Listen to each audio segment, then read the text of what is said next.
Hello friends, you are most welcome on our YouTube channel Zakir Abbas. दोस्तों, आज जो मैं आपके लिए वीडियो लेकर आया हूं, ये डीओई की ई5 ब्रांच के द्वारा ऑर्डर निकाला गया है। देखिए, ऑर्डर ई5 ब्रांच के द्वारा निकाला गया है। 26/10/2023 को ये ऑर्डर निकाल दिया गया है, जिसके अंदर गेस्ट टीचर से संबंधित न्यू रूल्स जो अपडेट हुए हैं उनको अपडेट कर दिया गया है। जो जानकारियां एचओएस के पास नहीं थी उनको भी प्रोवाइड कराया गया है कि आप इस तरीके से काम करिए। साथ ही साथ यहाँ पर उन सभी गेस्ट टीचर्स को हिदायत दी गई है कि जो बार बार धरना प्रदर्शन करते हैं या डिपार्टमेंट पर प्रेशर डालते हैं। किस लिए प्रेशर डालते हैं कि भाई, एक तो सैलरी का मुद्दा है बहुत बड़ा।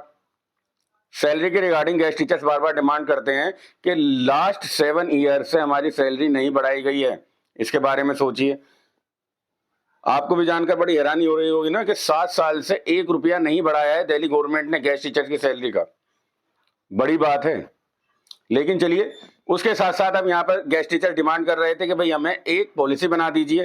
पॉलिसी की डिमांड करते हैं बार बार गेस्ट टीचर्स कि पॉलिसी बना दो हमारे लिए कि कम से कम हम 60 साल तक इसी टेम्परेरी जॉब पर काम तो कर लें, 60 ईयर्स तक हमें बार बार रिलीव ना किया जाए। ये मांग करते हैं। तो उन सभी चीजों को ध्यान में रखते हुए अब ये ऑर्डर निकाल दिया गया है। इसमें बिल्कुल साफ क्लियर कर दिया है कि देखिए, आपको सिर्फ गैप ईयर को कंप्लीट करने के लिए, ठीक है ना, बच्चों की पढ़ाई का कोई नुकसान न हो, जब तक परमानेंट टीचर नहीं आ रहे हैं तब तक आप काम कीजिए। बिल्कुल क्लियर एक एक चीज इसमें कर दी है।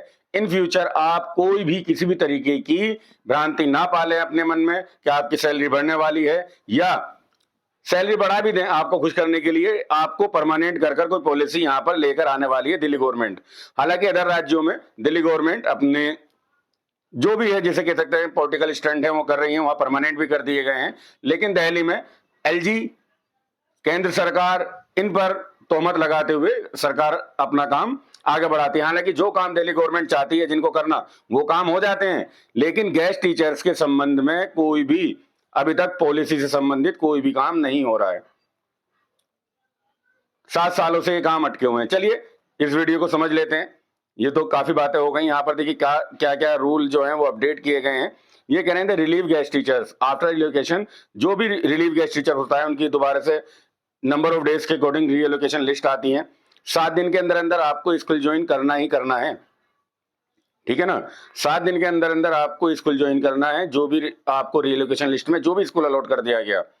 अगर आप नहीं करते हैं तो फिर ये आपके लिए प्रॉब्लम आ जाएगी, ठीक है। और सारे के सारे डॉक्यूमेंट्स आपको लेकर जाने हैं जब आप स्कूल में जाएंगे। और यहाँ पर कह रहे हैं it has been observed that such guest teachers start approach. देखिए, कभी कभी ऐसा होता है कि कुछ गेस्ट टीचर्स अप्रोच लगाते हैं E5 में जाकर, जो स्कूल मिला है उसे चेंज कर दो, ठीक है ना। तो ऐसा बिल्कुल भी नहीं किया जाएगा। इन्होंने बिल्कुल साफ कर दिया है, जो स्कूल आपको एक बार अलॉट कर दिया गया उसी को आपको ज्वाइन करना है। कोई भी किसी तरह की आपके साथ हम सुनवाई नहीं करने वाले हैं, सीधा सीधा साफ कर दिया है। और अगर आप नहीं करते हैं ज्वाइन तो आपकी आईडी ब्लॉक कर दी जाएगी। 6 महीने तक आपको दोबारा से कोई स्कूल नहीं मिलेगा। आईडी ब्लॉक से याद आया, कुछ गेस्ट टीचर्स की यदि आईडी ब्लॉक है तो उनके लिए अभी पोर्टल खुला था, वो E5 में जाकर एप्लीकेशन सबमिट कर दें कि हम दोबारा से ज्वाइन करना चाहते हैं। रीजन जो भी रहा हो, उन्होंने रिजाइन दिया हो, कुछ भी रहा हो, लोग एब्सेंट रहे हो, उनको डिपार्टमेंट उनकी आईडी अनब्लॉक कर रहा है, ठीक है। अब यहां पर देखिए, the director invite transfer of application, transfer की एप्लीकेशन दी गई थी 25/4/2023 को। गेस्ट टीचर्स जो कि ट्रांसफर के लिए अप्लाई कर चुके हैं इनवाइटेड, अब उनको स्कूल अलॉट कर दिए जाएंगे, ठीक है।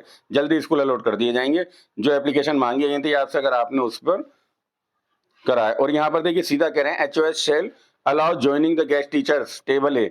जो टेबल ए और टेबल बी आती है, टेबल ए में गेस्ट टीचर्स आते हैं जिनको स्कूल अलॉट कर दिए जाते हैं। टेबल बी में वो गेस्ट टीचर आते हैं जिनको स्कूल से रिलीव करना होता है, जिनके नंबर ऑफ डेज कम होते हैं।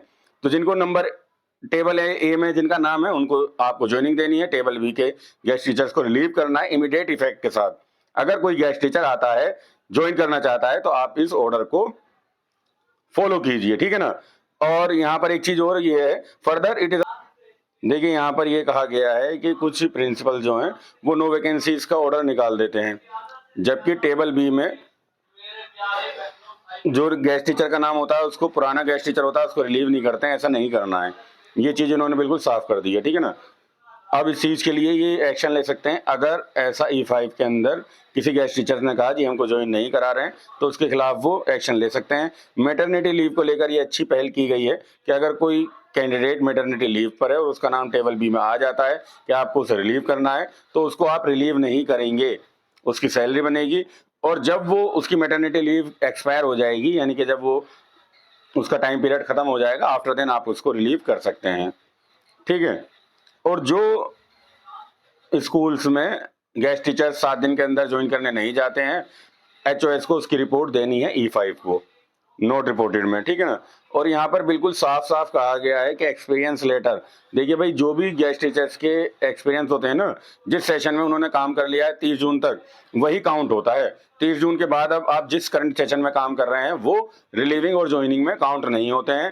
तो 30 जून तक आपने जिस स्कूल में काम कर लिया है वहां से अपना ज्वाइनिंग, अपना एक्सपीरियंस जरूर निकलवा लें, ये हिदायत दे दी है। और कहा जा रहा है कि प्रिंसिपल से कि ये लीफो मेथड अप्लाई होता है, ठीक है ना, और ये हरासमेंट है गेस्ट टीचर्स के लिए अगर आप इसको नहीं अप्लाई करते हैं, उसको उसका एक्सपीरियंस लेटर दे दीजिए, ठीक है।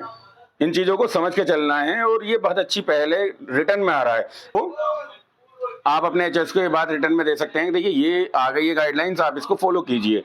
जब रिटर्न में आ जाता है तो बात बहुत जल्द मान ली जाती है। It is also observed सर्वल guest teacher visit E5।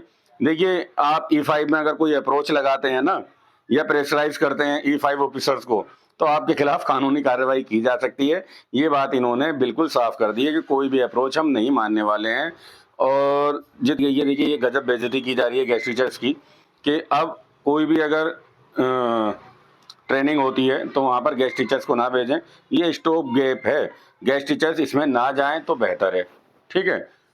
क्योंकि इनको सिर्फ स्कूल के अंदर पढ़ाने के लिए रखा जा रहा है, इनको ट्रेनिंग वेनिंग हम नहीं दिलाएंगे, क्योंकि कभी भी इनको रिलीव किया जा सकता है, ठीक है। इस चीज़ का ध्यान रखें। और यहाँ पर ये कह रहे हैं all the HOS that the guest teacher must be engage for the working, ठीक है ना, इनको वर्किंग ओनली, ये सिर्फ टीचिंग वर्क के लिए हैं, इनको अदर साहब कोई भी काम मत दीजिए, कोई एक्स्ट्रा वर्क नहीं देना है। यहाँ पर बिल्कुल साफ साफ लिखा हुआ है। अब अगर किसी को कोई एक्स्ट्रा काम मिल रहा है तो ये उसका बचाव भी है, अपने एचओएस को आप दिखा सकते हैं, ठीक है। ये सारे रूल हैं, कुछ गेस्ट टीचर्स के फेवर में है, कुछ चीज़ें गेस्ट टीचर के अगेंस्ट भी हैं, और सैलरी के ऊपर कोई बात नहीं की गई है, ठीक है। ये चीज़ बड़ी ही बेकार है कि अब तक डिपार्टमेंट के पास बार बार कॉल जा रहे हैं, रिक्वेस्ट जा रही हैं, लेटर जा रहे हैं, RTI लगाई जा रही हैं, लेकिन सैलरी को लेकर कोई भी यहाँ पर हमें कार्रवाई करते हुए नजर नहीं आ रही है। सरकार किसी प्रकार की कोई कार्रवाई नहीं हो रही है सरकार की तरफ से। देखते हैं आगे क्या जाना है इन फ्यूचर, लेकिन अभी गेस्ट टीचर से संबंधित कोई अच्छी अपडेट नहीं आई है।